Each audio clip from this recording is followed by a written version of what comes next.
เลยค่ะ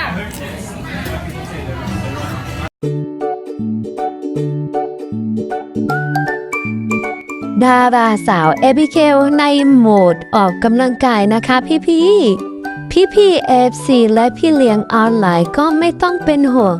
น้องเกลไปนะคะแม้ว่าน้องเกลของเราจะ enjoy eating ขนาดไหนนะคะแม้ว่าโลกหยุดหมุนน้องเกลของเราก็ไม่หยุดกินค่ะ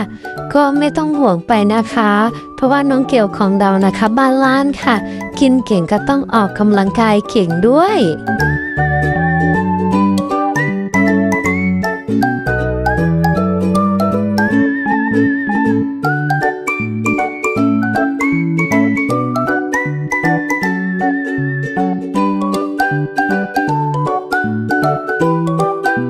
ทั้งเข้าฟิตเนสทั้งว่ายน้ำนะคะพี่ๆก็ไม่ต้องกลัวเรื่องหุ่นของน้องเกลนะคะน้องเกลของเราหุ่นสวยแน่นอนค่ะ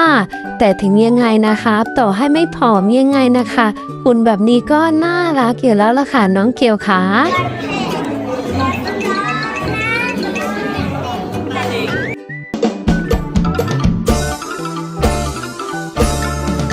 เรียกว่าภารกิจแน่นกันเลยทีเดียวนะคะสำหรับดาราสาวเอบิเกลของพี่ๆค่ะแม้ว่าจะเป็นวันหยุดนะคะกิจกรรมของน้องเกลก็แน่นมากๆเลยล่ะค่ะวันนี้เริ่มตั้งแต่เช้านะคะก็มีการ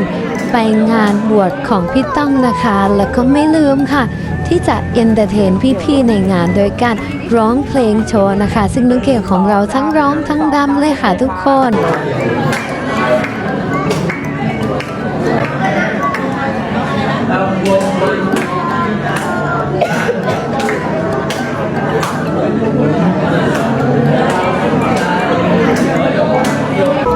มางานบวชทั้งทีค่ะก็ต้องมีขบวนแห่นาคค่ะ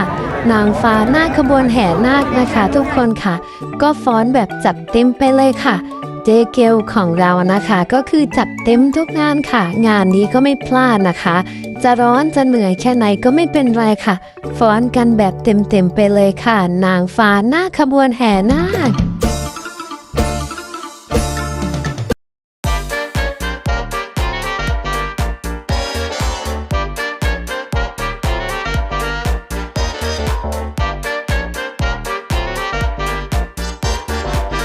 ในช่วงเช้าไปงานบวชค่ะช่วงสายๆก็เข้ายิมคิวบิกค่ะน้องเกลของเราจะผอมแล้วนะ